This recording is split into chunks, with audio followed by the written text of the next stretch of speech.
Black Mirror Season 7 dropped just a couple of days ago, and as you can probably tell from the title, yeah, I quite enjoyed it.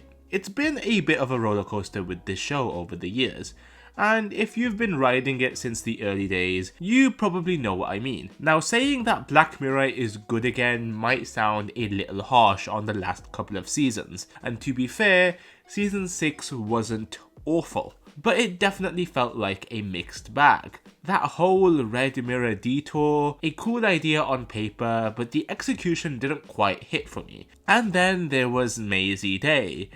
I'm still not entirely sure what the goal was there. Even going back to Season 5, just 3 episodes and only one that felt even remotely memorable, it kinda started to feel like the show had lost its spark. So naturally, heading into Season 7, my expectations weren't super high, but honestly, this season turned out to be a very pleasant surprise. It reminded me of what made the show special in the first place, and the fact that they pulled off a USS Callister sequel that actually worked, that alone is worth talking about. Originally, I was going to structure this video like an Is It Worth the Watch, which is usually my spoiler-free review series where I help you figure out if a new release is worth checking out. But I quickly realised that doesn't really work with Black Mirror. These episodes practically beg for deeper conversation. They're full of big ideas, and tons of moments that are just too fun not to talk about in detail. So heads up, there will be spoilers for all 6 episodes in this video. If you haven't seen Season 7 yet and want to go in blind, now's your chance to click off, binge it and come back later. Otherwise, let's jump in and talk about why this season might just be the comeback of Black Mirror that we've all been waiting for. We kick off Black Mirror Season 7 with Common People, starring Rashida Jones and Chris O'Dowd. We're introduced to Amanda and Mike, a seemingly happy couple trying to have a baby. They head to a lodge for their anniversary and everything seems fine, except Amanda is suffering from severe headaches. The next day at Mike's job, we see his co-worker Shane browsing a site called Dumb Dummies, where viewers pay streamers to do grotesque things like drinking their own urine. Meanwhile, at Amanda's workplace, she's a teacher, she suddenly collapses mid-lesson. We find that she's diagnosed with a brain tumour that's been growing for some time. It's inoperable due to its location, and she's unlikely to regain consciousness. Desperate, Mike is told about an experimental procedure from a company called Rivermind. It involves backing up the affected part of the brain to the cloud before removing it and replacing it with tissue that can sync with the cloud backup, essentially recreating brain function.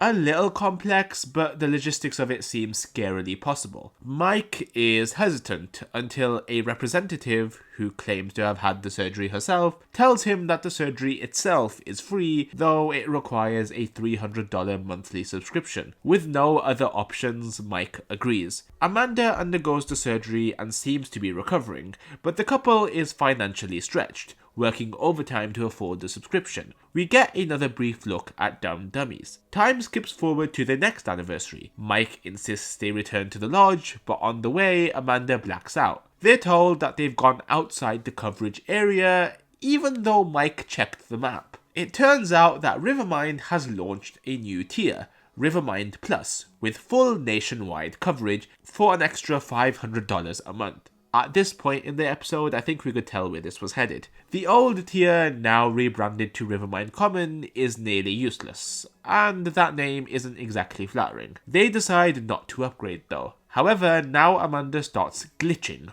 randomly blurting out ads tied loosely to conversations, which she refers to as commercial fucking Tourette's, a hilariously accurate way to describe it. This naturally causes problems at work and in their relationship. Mike, now feeling desperate, joins Dumb Dummies to make extra cash and pays for the upgrade. But soon, Rivermind increases the required sleep hours. When they question it, they find out Plus is now standard and there's a new top tier, Rivermind Lux. This one offers mood control, skill sharing, fewer sleep hours, and an additional $1,000 price tag. Amanda's not interested, but Mike is curious about temporary booster packs to test it out. After some time on Dumb Dummies, Mike gets a booster for the next anniversary, but finds it unsettlingly intense, and at work, he's mocked by Shane for his online antics. After a confrontation with Shane, who ends up getting run over, Mike gets fired. Now unemployed, they try to negotiate with Rivermind for more time to get back on their feet, but to no avail. And what's worse is that they're told that pregnancy will cost them even more. They leave, frustrated and broken. A year later, Mike is pawning baby items and we see him missing some teeth, implying he's still active on Dumb Dummies. He has enough to buy Amanda a booster pack so she can feel some serenity in her last moments, as the two decide that Amanda has to be let go with how much upkeep there is. In a heartbreaking scene, Mike carries out the decision as Amanda slowly suffocates. The episode ends with Mike alone in his room, Dumb Dummies still open on his laptop. I'd say Common People is actually a pretty enjoyable episode. Depressing, sure, but in that classic Black Mirror way. I just want to start by saying that Rivermind representative, the infuriatingly calm corporate lady, was the perfect personification of brands and companies trying to sugarcoat exploitative systems. Like, her sheer inability to feel any kind of empathy was bang on. The Dumb Dummy side plot was wild and honestly reminded me a lot of those TikTok live NPC streamers, like that Miles Morales guy who does actions depending on how many roses he gets or whatever. I haven't been on TikTok in a couple of years, so I don't know the full deal, but the parallels are definitely there. While that stuff is mostly harmless now, it's not hard to imagine it evolving into something darker, just like in this episode. It's not a direct critique, but it shares enough DNA to feel relevant. It's also kind of ironic to have this episode premiere on Netflix, given they're very much part of the problem. Between Spotify allegedly planning to push ads on premium, Netflix introducing new pricing tiers, and other platforms locking basic features behind paywalls, this episode unfortunately hits close to home. But it's hard to take the message too seriously when it's coming from the very company being critiqued. Like, come on Netflix, this isn't self-aware satire, you're literally the villain here. Anyway, on the acting front, Chris O'Dowd did a fantastic job. He made Mike's frustration and helplessness feel very real, and I loved his Irish accent. It was refreshing to hear. Rashida Jones was great too. I mostly know her as Karen from The Office, so it was cool seeing her in a totally different role. I think her acting summed up how a lot of us feel about this topic. There were a couple of things that didn't totally land for me though. For example, how quickly Mike opted for the Rivermind procedure. I get that he was desperate, but it felt weird that no one consulted Amanda's family or explored any second opinion. I get it, it's for pacing purposes, but it moved a little too fast to feel realistic. And Shane getting run over I wasn't too sure was entirely necessary. It felt a bit random honestly, and a little extreme, and his character wasn't nearly established enough for that scene to feel rewarding or warranted at all. Overall though, I think Common People was a strong, emotionally effective episode. It's a bleak look at how subscription models and technology dependency could spiral out of control,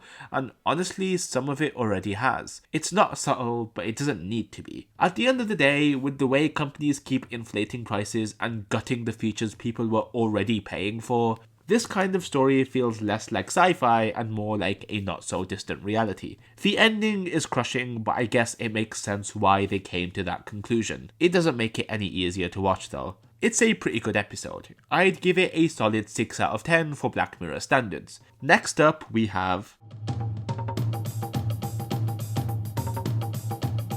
which is a French phrase the equivalent to pet peeve. I'm just going to say it.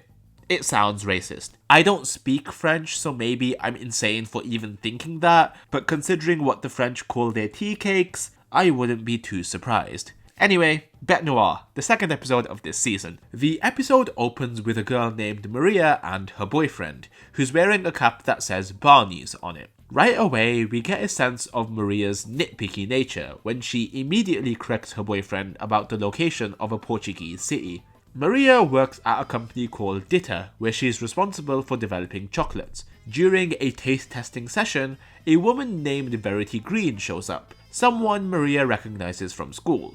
While everyone hates Maria's miso chocolate concept, which honestly sounds awful, Verity claims the taste grows on you and actually gets people to try a second one, which works. Later, the two have this really awkward bathroom encounter where Verity jokes about being the school freak and casually mentions applying for a job at Ditter. Maria is confused since there wasn't a vacancy last she checked, but afterwards she sees that a job has in fact opened up and she starts obsessively stalking Verity online, still suspicious of her. Verity nails the interview and gets hired immediately. Maria, feeling weird about it, asks her boss to look into her since she was quite odd at school. He later says everything checks out. Meanwhile, there's an ongoing petty office annoyance about someone constantly finishing a co-worker's almond milk. Maria sends Verity an email with ingredients, accidentally misspelling carrageenan, a plant-based gelatin alternative.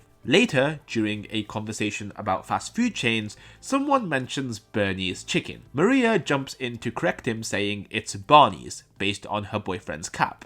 Verity agrees it's Bernie's, and when they Google it, it turns out that Maria was in fact wrong. No, is the whole internet wrong today? Oh, that's annoying, isn't it? Man, I'm not even there and I would absolutely crash out if someone said that to me. Anyway, at home, Maria finds that the cap said Bernie's the whole time and she spirals, ending up in an argument with her boyfriend. She starts digging through old school photos and reaches out to Natalie, a former friend complicit in bullying Verity. At work, Mr. Ditter tastes the miso chocolate and surprisingly loves it, along with Maria's new concept. But the head chef reveals a huge problem. Beef gelatin was used instead of carrageenan, which is a big deal because Mr. Ditter is Hindu. Carrageenan wasn't listed in the ingredient email. Maria insists she included it, but when she pulls up the email, it's missing. Verity denies any mistake, and their boss tells Maria to let it go. At home, Maria vents to her boyfriend again, and then gets a text from Natalie. Except it's not her, but her husband, telling Maria that Natalie died. On the phone, he says Natalie had been accusing people of lying and eventually took her own life when no one believed her. Maria pries even more and mentions Verity, causing Natalie's grieving husband to hang up. Back at work, Verity tells Maria she missed a meeting and bluntly asks if there's a problem. Maria denies it, but things take a weird turn when Verity casually walks over to the office fridge and downs the entire almond milk carton. The meeting ends, and the co-worker who owns the milk complains again, and everyone looks at Maria. She says Verity drank it, but Verity tells everyone that Maria did, which wouldn't make any sense because Maria has an allergy to nuts. The boss decides to check the security footage, which somehow shows Maria drinking it. Maria rightfully crashes out, and things are made even worse when Verity claims nut allergies don't exist, which makes everyone else in the room say the same. Maria notices Verity speaking into a pendant, but gets fired when trying to attack. At this point, Maria snaps. She follows Verity home and breaks in.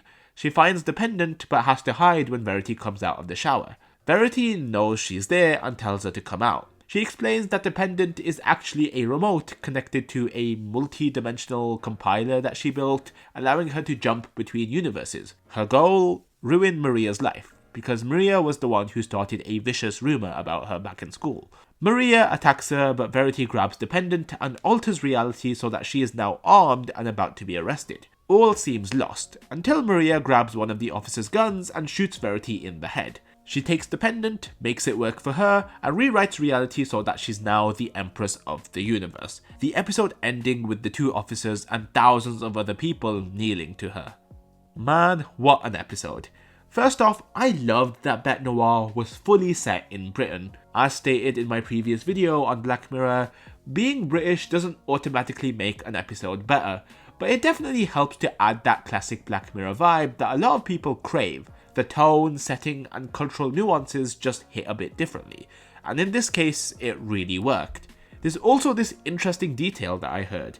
Apparently, in some versions of this episode, the fast food chain is actually called Bernie's Chicken, while in others it's Barney's. Maria insists it's one or the other depending on the version you get. And the basic idea is that Netflix intentionally created these alternate versions to mess with viewers and make us feel the same gaslighting that Maria experiences. I'm not sure if this is entirely true, but if it is, it's a brilliant little Easter egg. One weird choice that stood out though was the unnecessarily loud organ noise during the Monday to Friday title cards. I didn't understand the need for these transitions at all, as the episode could have worked just fine without them. Plus, a pet peeve of mine, or Bête Noire of mine, is when shows or films throw in sudden loud sounds that make you scramble for the remote to lower the volume. Like, I'm sorry, but when I'm watching something, I'm under the assumption that everything is pretty level audio-wise, meaning I don't have to constantly adjust my volume. Why are you making me go through that extra work?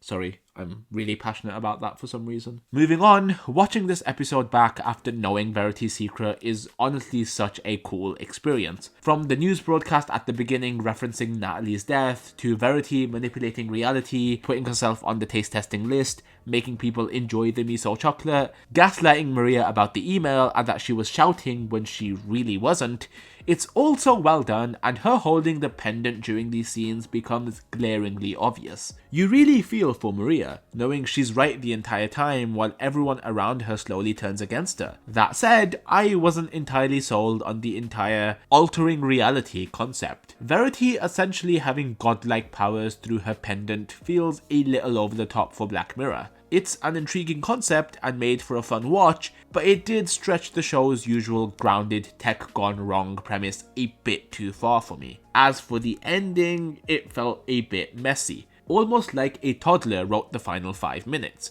I understand the message behind it. Maria, once powerless, suddenly gets control and becomes the new ruler of the multiverse.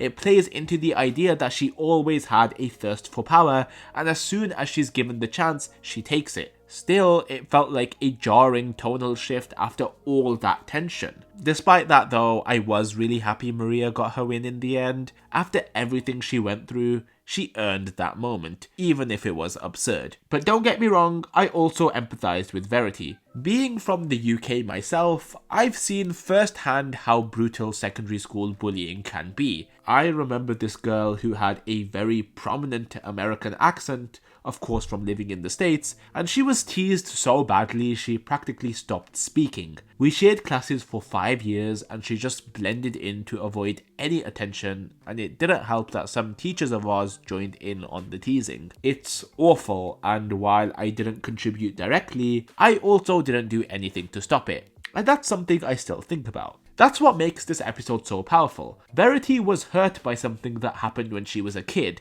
and yes, Maria did start that rumour, but it was within the pressure cooker environment of school, where standing up for someone could easily make you the next target. It doesn't excuse what Maria did, but it also doesn't mean she deserved to have her life ruined over a mistake she made as a child. So when Maria finally shot Verity and took back control, I actually felt relieved. She was a flawed but likeable lead, and the payoff, no matter how ridiculous, was satisfying. Overall, I'd also give this episode a 6 out of 10. It's definitely not perfect, but I liked it slightly more than Common People. It's a memorable entry in the season with lots to unpack.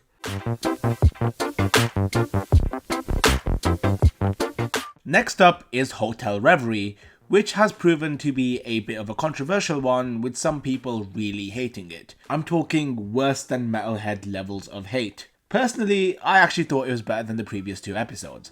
I think the backlash is a bit over the top, but let's not get too ahead of ourselves. We open with Kimmy, played by Awkwafina, pitching a reboot of the classic noir film Hotel Reverie, using affordable tech to recast one of the leads with someone more modern, like Ryan Gosling. Meanwhile, Brandy, a popular actress played by Issa Rae, is tired of always being the one chased in romantic roles. She wants to do something actually romantic. Luckily for her, Kimmy loves the idea of her playing the male lead, Dr. Alex Palmer. Brandy gets an info pack and is told to head to England for filming, but she missed a crucial USB that explains how the whole thing works. She studies the original film and becomes fascinated with Dorothy Chambers, the actress who originally played Clara. Meanwhile, we see Kimmy's Redream team in action, or rather, inaction, with one of the guys having a drink with no lid on his desk. Oh boy, I sure hope that doesn't cause problems down the line.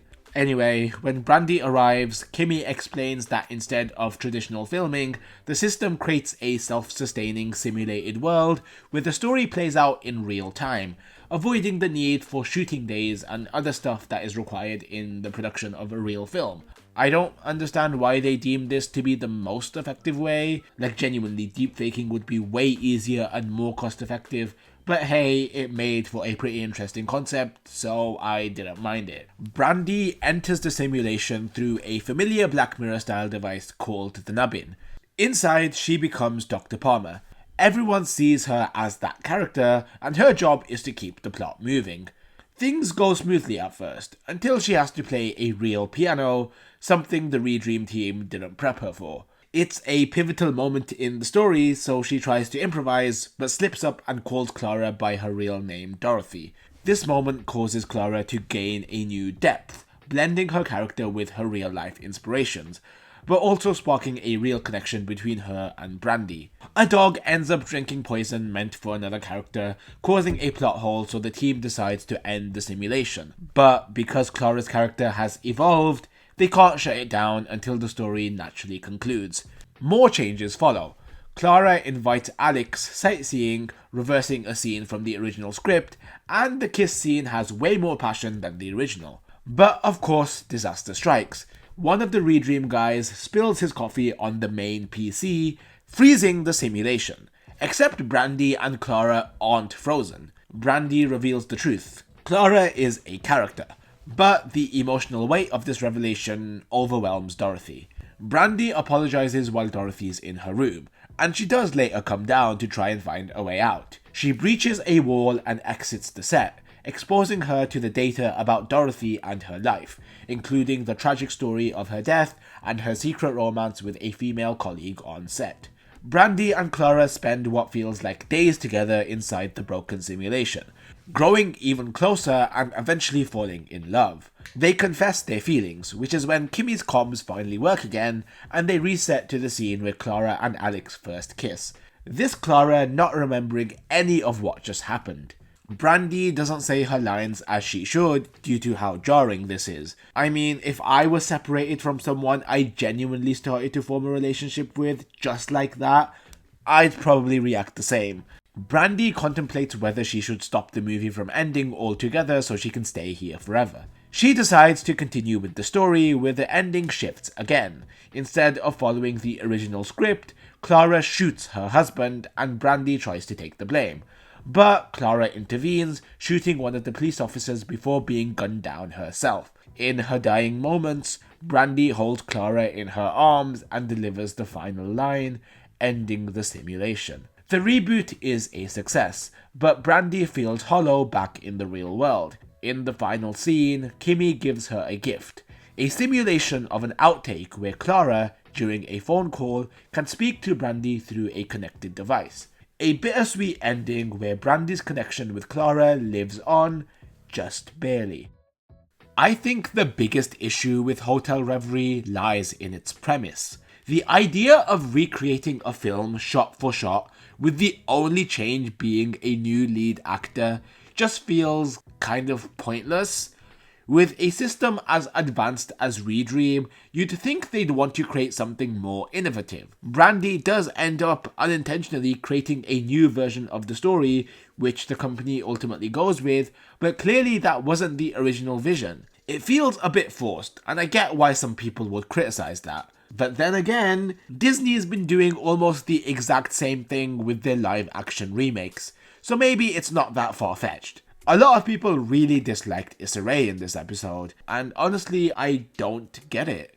While watching, not once did I think that she was a bad actress. She was totally fine, and I thought she had solid chemistry with Emma Corrin. Maybe it helps that I'm not super familiar with Issa Rae's usual performances, so I had no expectations. But I felt like the hate was way overblown. I especially liked the moment when Brandy wonders if Clara was programmed to fall in love with her, and Clara reassures her that it was genuine. It was really beautiful, and honestly, I just wanted more of them together. Now, the Redream team behind the simulation, yeah, they were pretty unbelievable as a professional operation. Their incompetence, especially the whole coffee on the PC fiasco, felt cartoonish, and their scenes were easily the weakest part of the episode. But luckily, what happens between Brandy and Clara is compelling enough to make up for it. Overall, I really liked this episode. I thought the romantic twist, especially the lesbian angle, was refreshing, and the question of whether love with a simulated person based on someone real can be authentic or not was genuinely thought-provoking. Sure, there are some logic gaps and inconsistencies, but I think the episode gets more right than wrong. I'd give it a solid 7 out of 10. Next up is Plaything, and the reception for this one is basically the complete opposite of Hotel Reverie, and honestly, I kind of get why. The episode opened with Cameron Walker, played by Peter Capaldi, robbing a store and getting arrested. During questioning, it's revealed that his DNA matches a suspect from a murder that happened 30 years ago. From there, Cameron starts telling his story. As a young man, he was invited by Colin Rittman, an eccentric programmer played by Will Poulter, to check out a simulation game he developed called Thronglets. However, according to Rittman, the creatures inside the game are sentient and evolve unpredictably over time.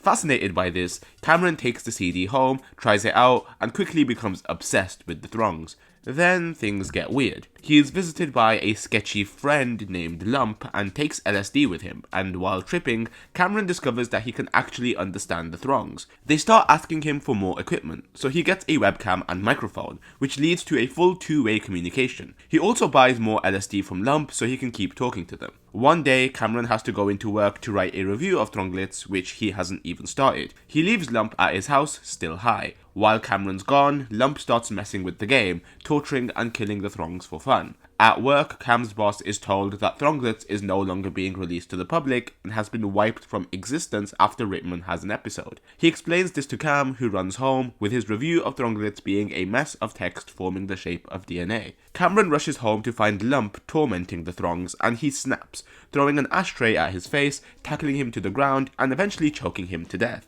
He cuts up Lump's body, stuffs it in a suitcase, and dumps it in the woods. Cameron tells the investigators he regrets it, but he couldn't turn himself in because the Throngs needed him. From that point on, he devotes his entire life to them, constantly upgrading their software. I found it pretty funny that when he discusses this, we get a shot of a Nintendo Switch. Like, genuinely, what is powerful enough inside a Switch that could possibly improve his system? Anyway, he explains how he spent every day trying to absorb the Throngs' thoughts, which exist beyond human language. Eventually, he even performed surgery on himself to directly connect his brain to them, their ultimate goal being to coexist with humans. Cameron now lives in symbiosis with the Throngs, claiming they cured his anger and anxiety. And then we find out that the robbery at the beginning was all a setup, as Cameron wanted to be arrested so he could deliver the Throngs' message. Eventually, the investigators give him pen and paper so he can draw a code meant for the central government's servers. This code hijacks the emergency broadcast system and sends a signal meant to reprogram the human brain for peace and eliminate conflict. But one investigator's had enough, demanding Lump's real name, which Cameron insists he never knew, and starts beating him. But it's too late, as the signal activates, with everyone across the city, and presumably the world, passes out, and we never find out what happens next. The final scene is Cameron kneeling by the unconscious investigator, offering his hand. I actually really liked this episode, though maybe not quite as much as some others seem to. Plaything felt like a return to classic early season Black Mirror, and honestly, that alone was refreshing. And with Peter Capaldi in the lead, I knew we were in good hands. Unsurprisingly, he delivered a fantastic performance, carrying the episode with that intense, slightly unhinged energy he does so well. One of the standout elements for me was the visual style. The 90s aesthetic and 4:3 aspect ratio weren't just stylistic gimmicks, they really added to the mood. It helped ground the story in a specific era without feeling too cheesy or overly nostalgic. Story-wise, I really appreciated how the episode played with perception. At first, Cameron seems completely unreliable, a rambling murderer who's justifying his actions with a wild fantasy. But as things unfold, the twist that the Thronglets actually are sentient adds a deeper layer. And even then, we're left questioning whether they're benevolent or something far more evil. That ambiguity is one of the episode's strongest points in my opinion. Thematically, it taps into some really interesting territory, how we treat AI and virtual beings. It made me think about how we interact with NPCs in games like The Sims or GTA, where we often treat digital characters as disposable. There's a definite Detroit Become Human energy here, asking if they were real, would we be the villains? That said, there were some weaker elements. The scene where the investigator suddenly turns violent on Cameron felt rushed and jarring. Sure, Cameron was being evasive and the story is bizarre, but we're talking about a 30-year-old murder case. The escalation to physical assault felt like a reason to create tension rather than something that made sense for the character or the situation. I also wasn't totally clear on why the case was reopened after so long. It felt like it was mainly there to frame the story and set up the interrogation dynamic, and that was it. All in all though, I'd give Plaything a solid 7 out of 10. It nails the tone, offers some cool ideas, and Capaldi is amazing as always. It's not perfect, but it's one of the stronger episodes in this season, and a welcome reminder of what Black Mirror does best. And we keep that streak going with... Call me simple, but Eulogy is easily my favourite episode of this season. A man named Philip is contacted by a company called Eulogy on behalf of Kelly Royce, the daughter of a woman named Carol, someone Philip knew in the past who has recently passed away. He's asked if he'd like to contribute photo memories for her memorial. He receives a kit, which includes a nubbin and a British-voiced AI guide. She instructs him to place the device on his temple and think of memories of Carol. This proves difficult, so she suggests he use photos instead. Philip finds 3. In the first, Carol has her back turned, and he can't quite recall her face. The second photo is from a party, but neither of them are pictured. Still, he remembers being there with her. A record plays, jogging his memory, and he recalls that the two of them hit it off that night and ended up sleeping together. In the third photo, a younger Philip is seen listening to Carol play the cello in another room, and playing music won't help jog his memory because it was an original piece. Philip reveals he has more photos, but in each one, Carol's face is scribbled out or ripped away. He tells the guide that he and Carol were together for 3 years and that he fell hard for her, until she suddenly ended things. They hadn't spoken since, and it took him 15 years to recover. As they revisit more photos of them moving in together and of their band, we get a clearer sense of Philip's bitterness. While discussing how Carol's heart wasn't fully in the band, the guide oddly fixates on how things might have been different if she'd played the cello. Philip snaps at her, then apologizes. In another photo from a Halloween party, Carol is seen with a guy in a Beetlejuice costume. Philip assumes they were getting close, but the guide points out that she's actually leaning away from him. She also notes the irony. A girl named Emma from their friend group is in the background, her arms on Philip's shoulders. Later, we learn that Carol got a 6-month orchestra placement in London. Philip wasn't thrilled about the distance. He finds some old postcards from her and eventually discovers a birthday photo he'd blocked out, taken by Emma. As he pieces things together, Philip gets defensive and refuses to take responsibility for how things ended. He remembers Carol calling him that night, a conversation that ended badly. The guide is confused by the depth of his resentment, so Philip pulls out another box. Inside is a restaurant pamphlet and an engagement ring. He recounts taking Carol there, drinking champagne and proposing. She didn't drink or respond, she just left. That's when the guide tells him he never once considered Carol's feelings. The reason she looked different and didn't drink that night? She was pregnant, with the guide herself being an avatar of Kelly Royce, the daughter born from a one-night stand meant as revenge. Kelly explains that Carol had written to Philip to explain everything, but he says he never received it and insists he would have listened if he had. He finds a disposable camera in the box with one photo, an empty trashed hotel room taken after Carol left. On the floor is a note with Philly written on it, something he'd overlooked for years. He desperately tries to grab it, even though it's just an image. Back in reality, he remembers hiding something in a book. He finds the actual letter, where Carol expressed a desire to reconnect, but said she wouldn't blame him if he didn't want to. Carol likely assumed Philip had read the letter and chosen to walk away. In truth, he never saw it, and they both moved on under false assumptions. Philip finally plays a cassette recording of Carol's original cello piece. He's finally ready to remember her, and returns to that old photo where he'd been listening to her play. This time, we finally see her face. The episode ends with Philip attending Carol's funeral, where her daughter plays the cello, bringing the story full circle. What an absolute tearjerker of an episode. Eulogy presents a deeply affecting story about memory and the weight of unresolved emotions. The core concept of a man who fumbled a relationship with someone who genuinely loved him and who clings to resentment for decades while refusing to take any responsibility is handled with such care and nuance. Watching Philip slowly unravel the truth he's buried for so long, only to be hit with the crushing realization that he misjudged everything, is both heartbreaking and beautifully done. The whole transporting to memories thing isn't just a gimmick, it becomes the stage for Philip to confront himself, his past, and the person he failed to become. Paul Giamatti is exceptional here. He plays bitterness, defensiveness, and eventually vulnerability with heartbreaking precision. Patsy Ferran, as the guide/Kelly, brings a delicate strength that makes the final reveal all the more gutting. You can really feel both sides, which makes the emotional payoff hit that much harder. It's hard for me to find anything to dislike here. It's a quietly devastating episode that stuck with me long after the credits rolled, a standout of the season and easily my personal favourite from it. I'd give this a strong 8 out of 10. The only reason it's not higher is because, for me, some Black Mirror episodes are absolutely perfect, and this one doesn't quite reach that level.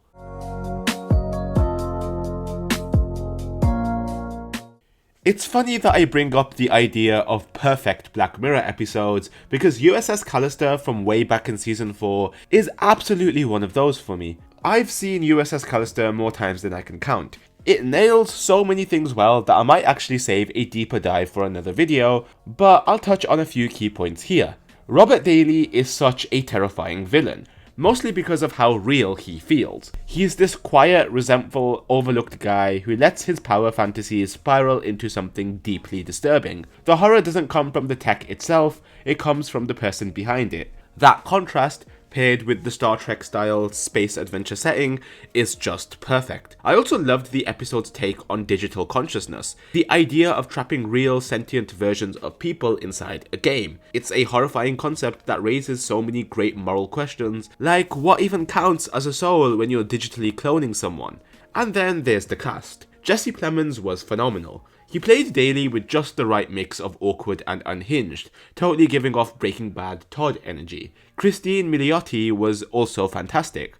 Her character arc, from terrified newcomer in Daly's twisted world to the one who ultimately outsmarts him, was incredibly satisfying. And even as she defeats him, the show leaves you questioning whether he deserved that fate. It's creepy for sure, but that's exactly what I love about it. So with me singing such high praises for USS Callister, you can imagine how nervous I was when I heard that they were making a sequel. One big question came to mind. Why? Sure, we've seen recurring concepts in Black Mirror before, like the nubbins or the cookies, but we've never had a direct sequel to a specific episode. That's because Black Mirror is an anthology series.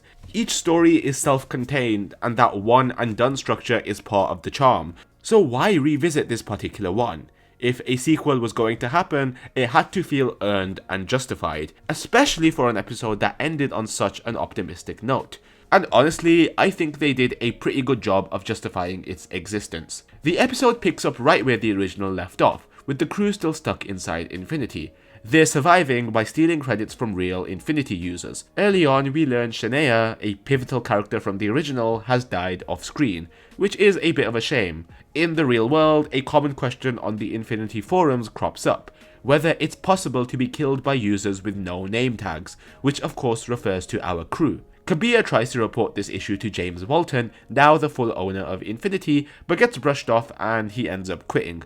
Meanwhile, Walton is interviewed by a reporter who confronts him about the mysterious bandits in-game and shows footage of Daly's body, revealing a DNA digital cloner on his desk. Walton denies any knowledge of this, but the reporter accuses him of using real human clones in the game, a potentially massive scandal. Real-world Nanette spies on this interview by hacking into the camera feed. She requests access to Infinity's complaint logs, and Walton, desperate to fix this, gives it to her. The crew then plans another bandit mission. Oh, and if you hadn't noticed, Talaska is blue again. Apparently, the colour change cured her eczema, and they couldn't afford to change her back. It honestly just felt like a flimsy excuse to repaint the actress for recognition, especially since her role in the episode is so minor. Maybe I'm nitpicking, but it felt like a weird creative choice. Anyway, during the mission, the crew gets their asses whooped at first, but eventually manage to steal the credits and escape. Back in the real world, Nanette realizes the bandits are actually clones of them after spotting herself in a complaint video. She informs Walton and reveals that she was at Daly's place the night he died, and that she saw DNA samples of everyone in his fridge, meaning copies of them were uploaded into the game. The crew starts hatching a plan to build a private version of Infinity, like Daly's, to escape the public servers. The problem is, only Daly or Walton's ID can authorize access to the heart of Infinity, and both are supposedly dead. But Carl points out that Walton has a room on the ship, which shouldn't be possible unless he's still alive. That makes Nanette realize if even a fragment of Walton survived, he'd respawn on a new planet. Meanwhile, real-world Nanette and Walton dig around Daly's old computer. Both versions of Nanette, real and digital, end up heading toward the newly created planet that spawned when Daly's build failed. Game Nanette locates Walton, who's looking rough but agrees to come back to the ship. The real-world versions expose themselves as well. Back on the ship, Nanette wants to help everyone, but real-world Walton is out for blood. He shoots Carl, who dies and then gets killed himself, exiting him to the real world. Nanette exits the game too to stop Walton from re-entering and takes all the gear with her. He tries to bribe and threaten her, but she refuses to work with him. Unfortunately, she gets hit by a car, quite badly. While she's unconscious, Walton steals the equipment back. In-game, Walton pulls himself together and explains the original purpose of Infinity, to be a simple, immersive experience game. We get a flashback of Walton first visiting Daly and witnessing his early prototype. Realizing that Daly couldn't build the universe alone, Walton used a banned DNA digital cloner to create a digital clone of Daly, forcing him to work 24/7 inside the game engine. Back in the game, Nanette tries to warn her real-world self about how dangerous Walton is, but finds out that she's in a coma with severe brain injury. Devastated, she tells the crew to head for the heart of Infinity. There, she finds a young version of Daly creating planets, and fills him in on everything. At the same time, Walton re-enters the game and knocks out in-game Walton. He sends mass invites to all the players the crew has ever stolen from, hoping to have them killed permanently. He escapes before the crew can stop him. Young Daly doesn't understand why someone would act like real-world him, repeatedly calling himself a nice guy. He offers to help Nanette and even gives her a choice. She can return to her comatose body and merge her consciousnesses, but doing so would delete the ship and kill her friends, or she could choose to save her friends while living in a new build of Infinity. She immediately chooses to save them, at which point Daly reveals it was a test, and there is a way to save everyone. But then when he's about to do it, he says copy and paste instead of cut and paste, tipping Nanette off that something's wrong. He admits he's lonely and wants her to stay with him, promising to treat her right. When she refuses, he silences her by removing her mouth, but Nanette manages to throw a blade at him, killing him, which also triggers Infinity's self-destruct sequence. She rushes to Daly's desk and inserts a disc that finalizes the changes. As everything collapses around the heart of Infinity, the crew fights off the angry players in space. Nanette successfully completes the upload and wakes up in her real body, overwhelmed with joy. With Infinity now completely deleted, the crew no longer has a virtual world to exist in, but they now live inside Nanette's mind and they can still communicate with her via phone. Meanwhile, Walton is arrested and Nanette begins to live a new life, with the crew still by her side, even if only in her head, concluding the episode. A bittersweet ending, but at least they're no longer living in fear. While I think USS Callister Into Infinity was a solid episode overall, there were a few things that didn't entirely sit right with me, especially when it came to the ending. The concept of the crew now living inside Nanette's head and still being able to communicate with her felt a little too far-fetched, even by Black Mirror standards. I can accept the in-game Nanette merging with her real-world self. It worked because her body was in a coma and the show's logic gave it some grounding, but the rest of the crew just being uploaded into her mind with no real explanation, that stretched believability for me. Also, the absence of Shania and her getting an entirely off-screen death didn't sit right with me either. I heard that the actress had some issues with Netflix or something like that, so I guess it makes sense, and I do like that they at least mentioned her character in this episode, but her lack of presence is quite noticeable considering how huge of a role she played in the original. That said, there's a lot I did love about this episode. One of the smartest moves was bringing back Jesse Plemons to play a younger version of Daly post-weight loss. It was absolutely genius and totally worked. Plemons is so good at playing these unexpected soft-spoken villains who unravel in terrifying ways. His whole nice guy persona was pitch perfect and added another disturbing layer to Daly's character. The episode also gives us more insight into why Daly became the way he was. we find out he was exploited heavily by Walton, which paints his descent into this horrible, evil person in a slightly more tragic light. Giving someone with that much bottled up resentment godlike powers, of course it turns ugly. And can we talk about that DNA digital cloner? The fact that it was originally developed for the corn industry is such a creepy little detail, and the way Walton casually glosses over it is chilling. Sure, the company eventually realized how horrifying and illegal the tech was and pulled it from the market, but the fact that it ever existed, let alone ended up in the hands of people like Daly and Walton, is terrifying. A simple piece of tech with massive, irreversible ethical implications. Oh, and Christine Milioti was of course amazing in this, much like the original. She's just got this way of making you root for her no matter what. Like when she's faced with that huge choice near the end, you totally feel the weight of it. And that's down to how well she portrays Nanette. Also, Jimmy Simpson as Walton, especially real-world Walton, who we didn't get to see much of in the original, was such a blast to watch. He's just hilarious, man. The way we can absolutely despise his sleazy corporate self while still loving his clone version, it's such a hard line to walk, and he nails it. The world building in this episode was also exceptionally well done, building on the foundation laid by the first episode in a consistent and exciting way. We finally got a glimpse of what the real game of Infinity is like, and it even answered questions we didn't even know we had when the predecessor finished. It made the first episode feel more like a bare bones introduction, a necessary foundation, but incomplete on its own. And for a sequel to succeed, in my opinion, that's the minimum that needs to be accomplished, and this episode did that and more. So, is this sequel as good as the original USS Callister? Not even close. But as a follow-up, it's honestly much better than I expected. It ties things together well, gives us closure, and makes for a pretty great season finale. It might not hit the same highs, but it earns its place, and its existence for sure felt justified. I'd give this a 7 out of 10. And that's a wrap on Black Mirror Season 7. After Season 6, I wasn't exactly holding my breath. But honestly, I think this season delivered. Every episode felt fresh and different, while still sticking to that core Black Mirror vibe. I'm just really glad we're getting good quality Black Mirror again. Stuff that's not afraid to experiment a little, but still stays true to what makes the show special in the first place. I'm also really happy to see the show come out more regularly now. I get that COVID threw everything off, but that 4-year gap between Season 5 and 6 was brutal, especially when Season 6 turned out kinda mid. So to have Season 7 show up just 2 years later and actually be good, that's a win, and I really hope they keep the momentum going. Anyway, that's all from me for this one. If you made it to the end, thank you so much for watching. I'd love to hear what you thought of Season 7. Was it as good as I'm hyping it up to be, or do you think it's time for Black Mirror to finally pull the plug? Either way, drop your thoughts down in the comments and I'll catch you all in the next one.